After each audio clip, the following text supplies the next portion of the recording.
हम स्टार्ट कर रहे हैं थर्मोकेमिस्ट्री।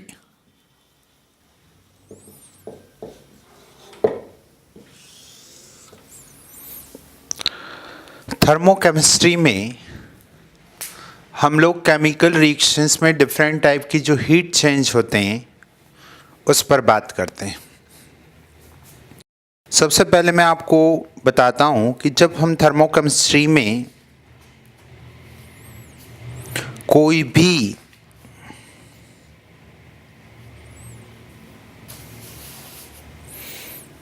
हीट थर्मोकेमिकल रिएक्शंस लिखते हैं तो उसका लिखने का जो तरीका होना चाहिए उसके क्या रूल्स हैं। तो हम लिखते हैं थर्मो केमिकल रिएक्शन, ठीक है।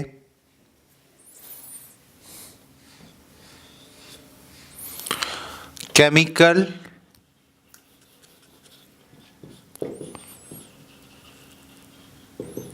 in chemical reaction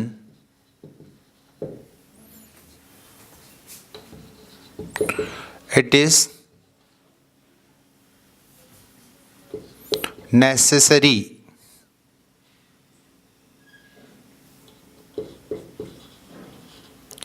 to mention physical state and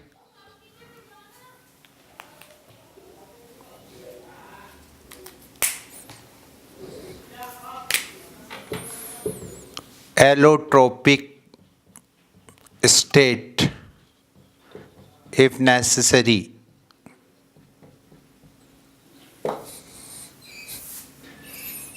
Second,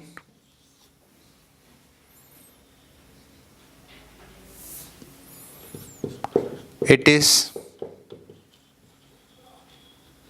necessary to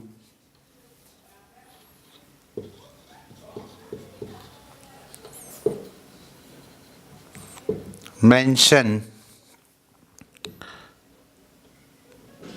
heat change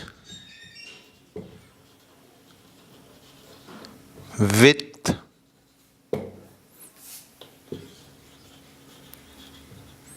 condition of temperature, pressure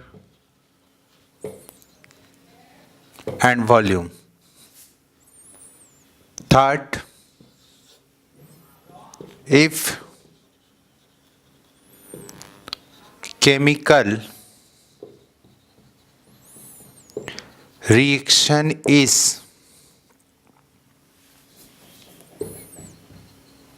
reverse, then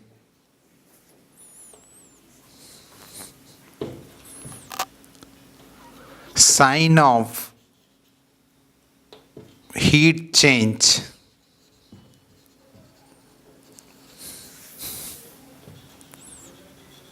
will be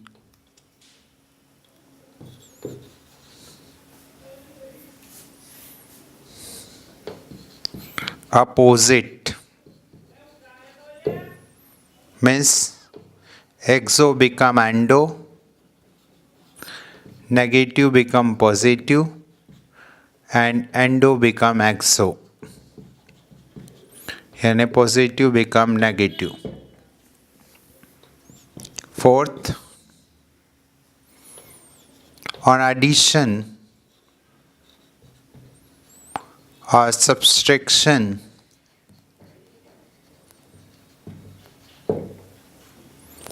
of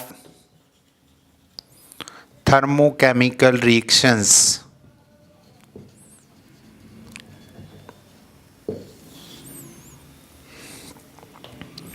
heat change will be undergo same operation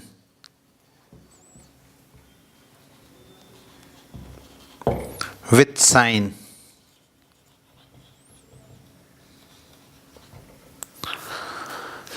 देखिए क्या मतलब है, जैसे मैं ये लिख रहा हूं एक रिएक्शन,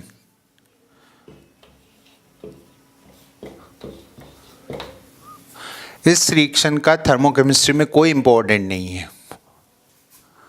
आपको यह मेंशन करना पड़ेगा कि आप इसको किस स्टेट में रिएक्ट करवा रहे हैं और प्रोडक्ट किस स्टेट में बन रहा है, यानी फिजिकल। अगर नेसेसरी कि मुझे यहाँ लिखना है कि ये डायमंड है तो मुझे डायमंड लिखना होगा, यानी अगर ज़रूरी है कि उसकी एलोट्रोपिक स्टेट मेंशन करना तो लिखना होगी। ठीक है। दूसरा, इस प्रोसेस में हीट चेंज क्या हो रहा है उसको मुझे मेंशन करना पड़ेगा। अगर प्रोडक्ट के साथ प्लस डेल्टा एच लिखा है मतलब प्रोड्यूस हो रही है, रिएक्शन एक्सो है। ठीक है। लेकिन अगर मान लीजिए मैंने ऐसा लिखा, रिएक्टेंट प्रोडक्ट के साथ मैंने हीट चेंज जो लिखा है वो माइनस लिखा, मतलब यह एंडो है, अलग से लिख दिया जाता है तो फिर उसको डेल्टा एच एक्सो है तो हीट रिलीज हो रही है, डेल्टा एच नेगेटिव लिख दिया जाता है। लेकिन जब केमिकल इक्वेशन के साथ लिखें तो उसको क्या प्रोसेस है उसके अकॉर्डिंग लिख लिया जाता है। ठीक है। ये मेंशन करना जरूरी है कि क्या कंडीशंस हैं। जैसे मैंने ये लिख दिया स्टैंडर्ड का मतलब एक कांस्टेंट टेम्परेचर है, जनरली 298 केल्विन, और 1 बार प्रेशर पर या 1 एटमॉस्फेरिक प्रेशर पर अप्रॉक्सीमेट इसको कैलकुलेट किया गया। एक केमिकल रिएक्शन इज रिवर्स्ड, अगर मान लीजिए मैंने उस रिएक्शन को रिवर्स किया, जैसे मैंने ये लिखा इस रिएक्शन को उल्टा लिख दें रिवर्स, तो ये क्या हो जाएगा, CO2 gas is going to C solid plus O2 gas. तो इसका जो साइन है डेल्टा एच वो क्या हो जाएगा, नेगेटिव।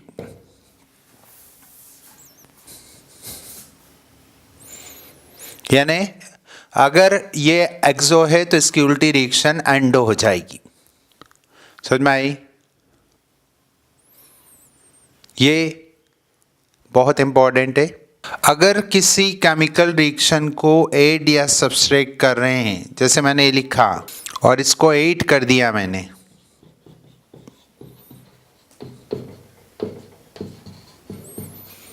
तो विथ साइन मतलब जो भी हो उसके साइन के साथ ये भी ऐड हो जाएगी।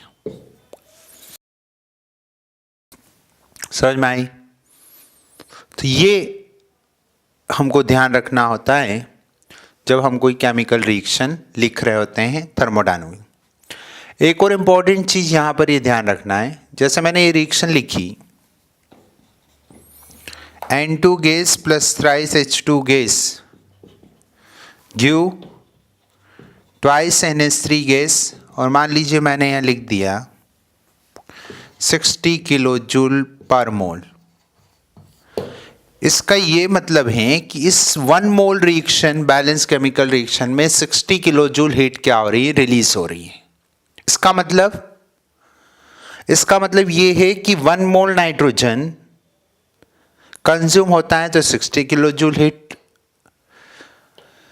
3 मोल हाइड्रोजन तो भी 60 किलो जूल हीट, या 2 मोल अमोनिया बनता है तो 60 किलो जूल हीट रिलीज होगी। अगर आपसे सवाल में कह दिया कि 2 मोल नाइट्रोजन 1 मोल हाइड्रोजन कंज्यूम होगा, कितनी हीट रिलीज होगी, 3 मोल्स के लिए 60 तो 1 मोल्स के लिए 20 किलो जूल। अगर ये कहा कि 1 मोल अमोनिया में कितनी हीट रिलीज होगी, अगर इसमें आप कोफिशिएंट 1/2 का मल्टीप्लाई कर दें तो ये कितना हो जाएगा, 30 किलो जूल। मतलब जब आप किसी कोफिशिएंट को इससे मल्टीप्लाई करते हैं तो हीट भी उसी प्रोपोर्शन में, क्योंकि एक एक्सटेंसिव क्वांटिटी है, उसी प्रोपोर्शन में डिक्रीज या इंक्रीज हो जाएगी। ये ध्यान रखना, ये कौन सी क्वांटिटी है, एक extensive quantity. Hess law of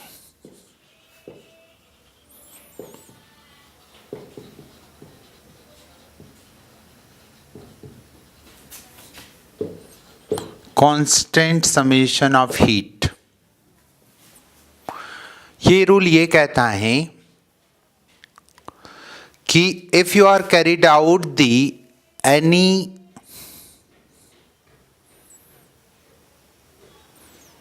process in one step or more than one consecutive step, heat change will be same. Means heat of the reaction is independent to the number of steps used in this reaction. क्या कह रहा है? If you carried out the chemical process or any process in one step or more than one step, the heat change will be same. It is independent to the number of steps. वो depend नहीं करती हैं. इसका मतलब अगर मान लीजिए मैं A से B बना रहा हूं और इसकी हीट चेंज जो है डेल्टा H है, और सेम कंडीशन में B से A से C बनाया और C से B बनाया, इसकी डेल्टा 1H है और ये डेल्टा 2H. तो delta H delta 1H plus delta 2H के इक्वल होगी. ये नंबर ऑफ स्टेट पर डिपेंड नहीं करती हैं. समझ में आई? इसको बोलते हैं Hess law of constant summation of heat. मैंने डेल्टा H इसलिए लिखा है, कोई भी हीट के लिए एप्लीकेबल होता है. अगर हीट एट कांस्टेंट प्रेशर है तो ये लिख रहे हैं हम, क्योंकि जनरली हम कांस्टेंट प्रेशर पर ही बात करते हैं. और अगर हीट एट कांस्टेंट वॉल्यूम है तो ये लिखेंगे delta 1U plus what delta 2U eight constant pressure and at constant volume.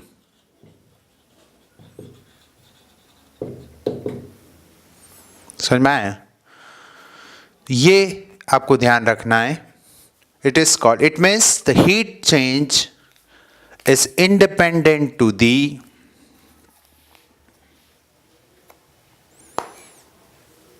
heat change is the independent to the what number of steps.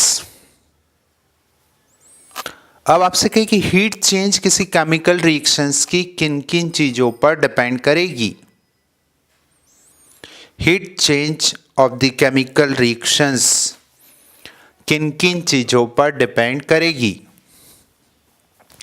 अगर आप हीट चेंज की बात करते हैं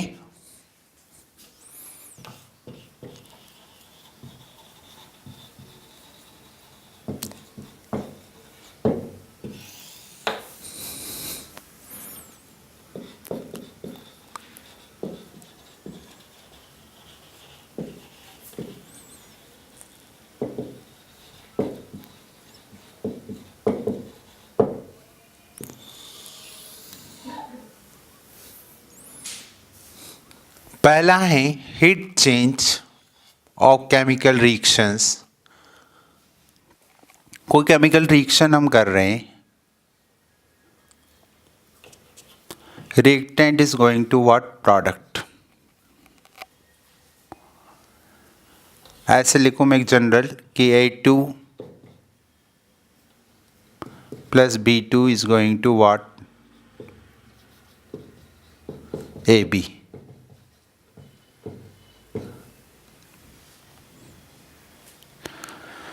तो इस केमिकल रिएक्शन की heat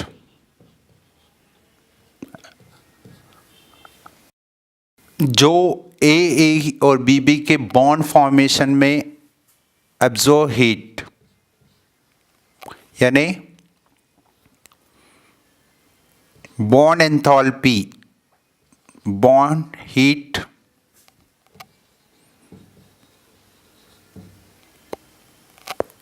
bond energy of A2 bond energy of reactant, ऐसे लिखता हूं पहले, minus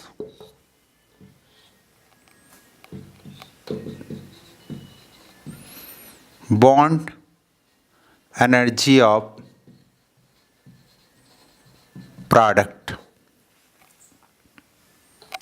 bond energy of reactant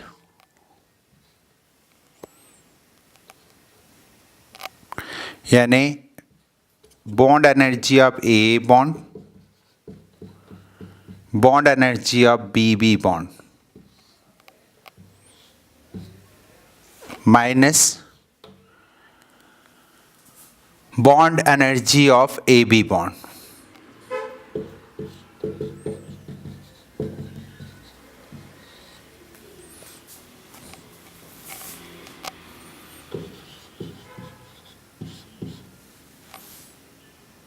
समझ में आई?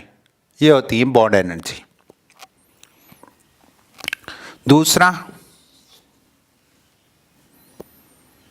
यानी रिएक्शन की हीट जो होगी वो nature of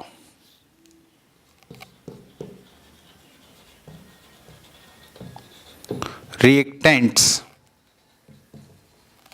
and product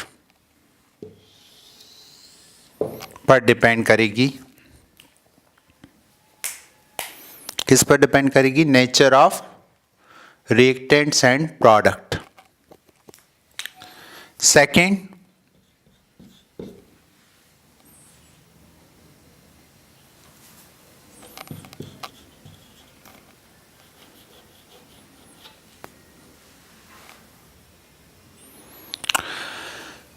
depend करेगी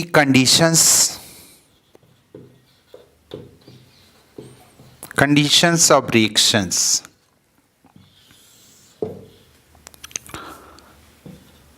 एट कांस्टेंट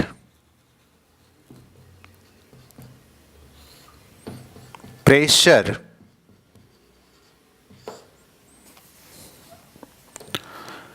जो हीट चेंज होती हैं वो होती हैं एंथैल्पी चेंज के, मतलब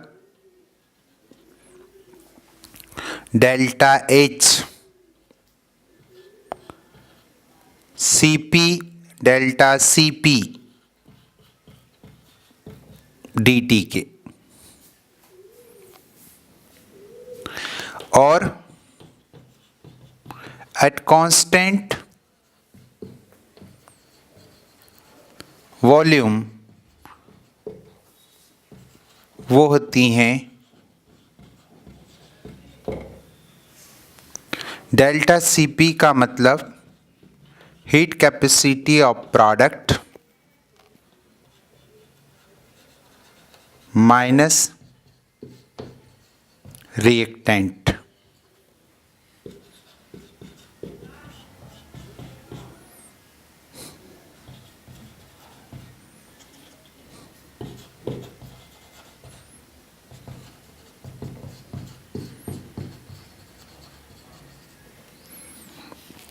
समझ में आई? तो इस तरीके से कैलकुलेट करना पड़ेगा आपको।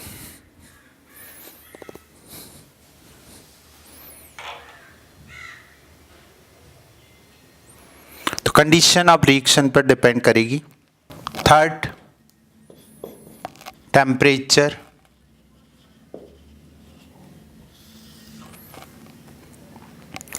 टेम्परेचर का इफेक्ट एक्सप्लेन करने के लिए एक इक्वेशन दिया गया जिसको हम बोलते हैं किरचॉफ इक्वेशन। किरचॉफ्स इक्वेशन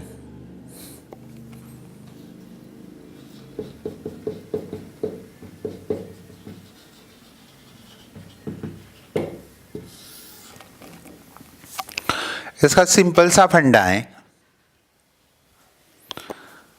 कि जो कोई केमिकल रिएक्शन है उसका delta R H constant pressure पर वो हम लिखते हैं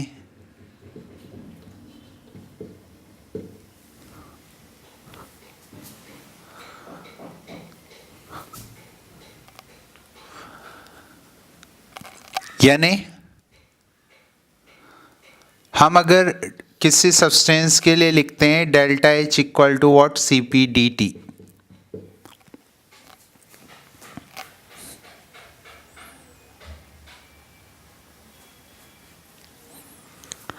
मान लीजिए किसी टेम्परेचर पर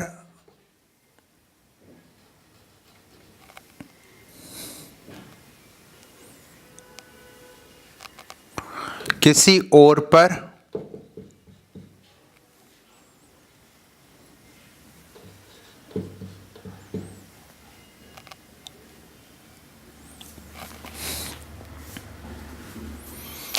इन दोनों का डिफरेंस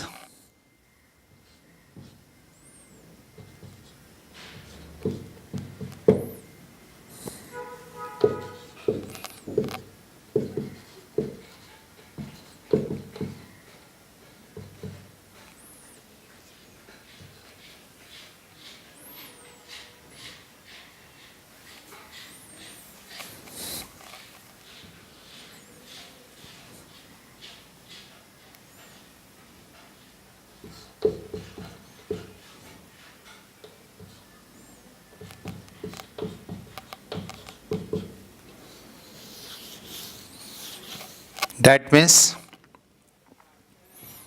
d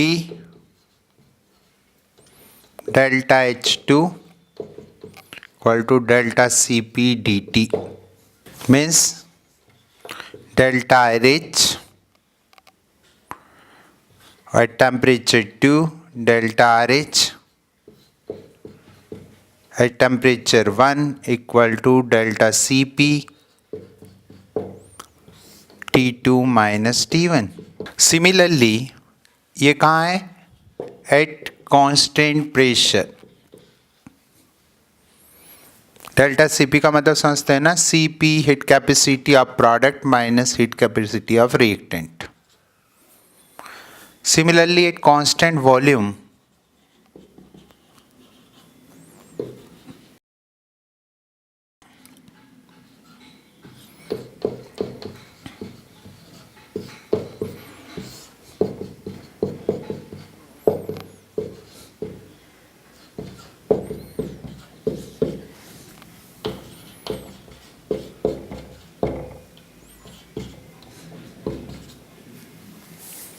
समझ में आ गई? ये दोनों वैल्यू आप इसको लिख सकते हैं. तो ये टेम्परेचर पर डिपेंड करती हैं. Fourth, physical state. एक ही रिएक्शन में मान लीजिए मैंने ये लिखा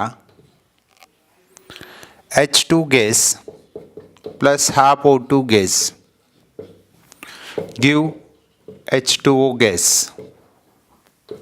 H2 gas half O2 gas give H2O liquid. ये यहाँ से हीट X निकल रही है, वहाँ से Y. ये दोनों की वैल्यू में क्या होगा? डिफरेंस होगा. वो कितना होगा?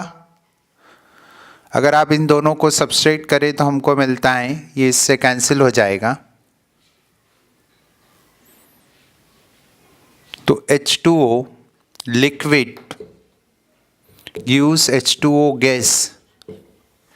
This will be X minus Y.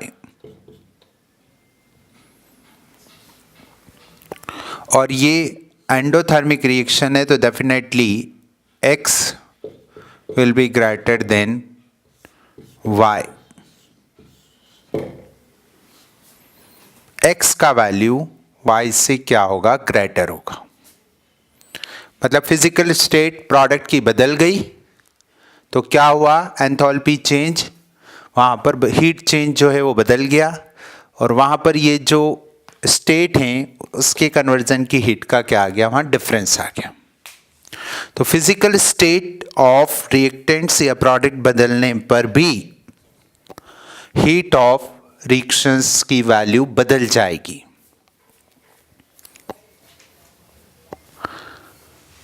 तो ये डिफरेंट फैक्टर्स हैं जो रिएक्शंस की हीट को अफेक्ट करते हैं.